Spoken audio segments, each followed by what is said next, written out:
আল্লাহ তুমি নাকি জান্নাতে যা চাইবো তাই দিবা, কোথায় জানিয়েছো বলে দাও।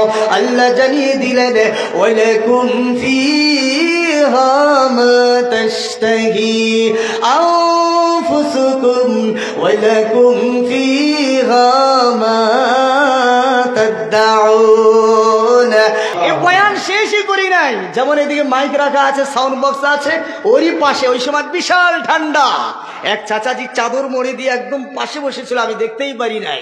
ও চাদরটা মুড়ি দিয়ে মাথাও দেখা যায় না, আস্তে আস্তে সামনে এসে কাঁচতে কাঁচতে বলছে হুজুর আমার একটা ছোট্ট জিনিস বলার ছিল। আমি বলছি সর্বনাশ, এ চাচাজি যে আবার কি বলবে কোনো ঠিক নাই। চাচাজি আমাকে বলে কাঁচতে কাঁচতে বলে আমার অত টাকা পয়সা নেই, দামি জিনিসের দরকার নেই, একটা জিনিসের দরকার, হুজুর জান্নাতে পাওয়া যাবে কি একবার বলে দিবেন, আমার মনটা ঠান্ডা হয়ে যাবে। আমি বললাম বলেন দেখি কোন জিনিসটা চাচাজি, বলেন দেখি, জান্নাতে সব তো পাওয়া যাবে। এবার কাঁচতে কাঁচতে চাচা যান বলছে হুজুর জান্নাতে বিড়ি পাওয়া যাবে, বিড়ি। এবার বলেন কি বলি। এবার আমি চাচা জানকে ডাক দিয়ে বললাম আমার চাচা জান কানটা খুলে শুনে যান, জান্নাতের ভিতরে সব পাওয়া যাবে, বিড়িও আপনার পাওয়া যাবে, অসুবিধা হবে না, জান্নাতের ভিতরে সব পাওয়া যাবে চাচা, কিন্তু আগুনের ব্যবস্থা থাকবে না, জান্নাতে আগুন নয় জাহান্নামে আগুনের ঠিকানা। চাচা যান কিয়ামতের ময়দানে জান্নাতে যদি আপনি বিড়িটা খেতে চান, আগুন ধরাতে গেলে জাহান্নামে ঢুকতে হবে, বাঁচবেন তো? চাচা বলে বাবা যা বলেছ আর বলতে হবে না, আমি তওবা করলাম আর বিড়ি সিগারেট টানবো না। জোরে বলি সুবহানাল্লাহ, আরো জোরে বলি সুবহানাল্লাহ। যাই হোক আমি যেটা বলছিলাম জান্নাতে যাব আর জান্নাতে যা চাইবো তাই পাবো, বলি সুবহানাল্লাহ। এটা কার কথা বললাম? আমার কথা? আওয়াজ নেই আমার কথা। মহান আল্লাহকে জানিয়ে দে আল্লাহ তুমি নাকি জান্নাতে যা চাইবো তাই দিবা, কোথায় জানিয়েছো বলে দাও। আল্লাহ জানিয়ে দিলেন ওয়ালাকুম ফিহা মা তাশতাহি আনফুসুকুম ওয়ালাকুম ফিহা মা তাদউন। মহান আল্লাহ জানিয়ে দিলেন বান্দা শুনে নাও, জান্নাতের ভিতরে যা চাইবে তাই পাবে। জোরে বলি সুবহানাল্লাহ। তাফসীরের কিতাবে এতটুকু বলা নাই, পুরো খোলা ভাবে বলা আছে। আল্লাহ জানিয়ে দিলেন জান্নাতে যা চাইবে তাই পাবে, কিন্তু বান্দা প্রশ্ন হলো তুমি চাবে কেন? কেন চাবে? এটা আবার কেমন কথা? জান্নাতে যা চাইবো তাই পাবো, আবার চাবে কেন? আল্লাহ জানিয়ে দিলেন আমার বান্দারা শুনে রেখে দাও, জান্নাতে জবানটা খুলে চাওয়ার প্রয়োজন হবে না। আল্লাহ জানিয়ে দিলেন আমার বান্দারা রাত দুটোর সময় উঠে তাহাজ্জুদে জবানটা গিলিয়ে গিলিয়ে কষ্ট করেছে, সারা রাত ধরে আমার কালামুল্লাহ তেলাওয়াত করেছে, পৃথিবীর বুকে এই জবান দিয়ে আল্লাহ আল্লাহ আল্লাহ আল্লাহ জিকির করেছে। কিয়ামতের ময়দানে আমলনামা নিয়ে জান্নাতে আসার পরে আমার জান্নাতীদের আর কষ্ট করা লাগবে না।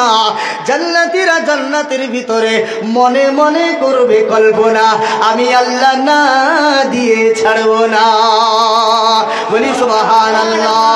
গরিব মানুষেরা যদি বলে আল্লাহ দুনিয়ায় গরিব ছিলাম, ধনী লোকেরা বড় বড় লম্বা লম্বা চাউলের বিরিয়ানি খেয়েছে, রাজদরবারের খানা তারা খেয়েছে, আমি চা বাগানে কাজ করেছি 200 টাকা মজুরি পেয়েছি, আমি ভালো ধানের ভাত পাই নাই, বড় গরিব ছিলাম, আল্লাহ গো আমার নসিবে যেন আমি বিরিয়ানি পাই। আল্লাহ জানিয়ে দিবেন আমার গরিব বান্দার মনের ভিতরে কল্পনা আসতে দেরি হবে, আমি আল্লাহ বিরিয়ানি দিতে দেরি করব না। আরো জোরে বলি সুবহানাল্লাহ। এইরকম জান্নাতে যাব তো ইনশাআল্লাহ। নবী জানিয়ে দিয়েছেন জান্নাতীরা যখন জান্নাতের ভিতরে প্রবেশ করবে তারা জান্নাতি খাবার খেয়ে এতটা মজ মস্তি করবে। সাহাবায়ে কিরামরা জিজ্ঞাসা করলেন, নবী জানিয়ে দিলেন, লা ইয়াবুলুনা ওয়া লা ইয়াতাগাওয়াতুন, জান্নাতের ভিতরে পেশাবখানাও থাকবে না, পায়খানাও থাকবে না। সাহাবায়ে কিরামরা প্রশ্ন করলেন, বড় মজার কথা নবী গো, দুনিয়ার বুকে আপনার উম্মতেরা কোন কামের বাড়িতে যদি দাওয়াত পায়, 40-এর বাড়িতে যদি দাওয়াত পায়, সে আর দেখে না খাওয়াটা জায়েজ হবে কিনা, দৌড়ে গিয়ে পেনের ডোরটা খুলে চালিয়ে দেয়, হদম খাওয়া খেয়ে নেয়, গলা পর্যন্ত ঠেকিয়ে দেয়। ওই বান্দারা যদি একবার জান্নাতে ঢুকে যায়, সে খাওয়া বন্ধ করবে, আওয়াজ রে বন্ধ করবে। নবী আপনি তো বলে দিলেন জান্নাতে পেশাবখানাও নাই, পায়খানাও নাই, তাহলে মাল যদি মাইনাস না করে প্লাস কি করে হবে? যদি মাল পার না করে, পায়খানায় যদি না যায়, নতুন করে ডাউনলোড করবে কি করে? নবী আমার জানিয়ে দিলেন, সাহাবায়ে কেরাম শুনে নাও, বড় মজার কথা। জুসা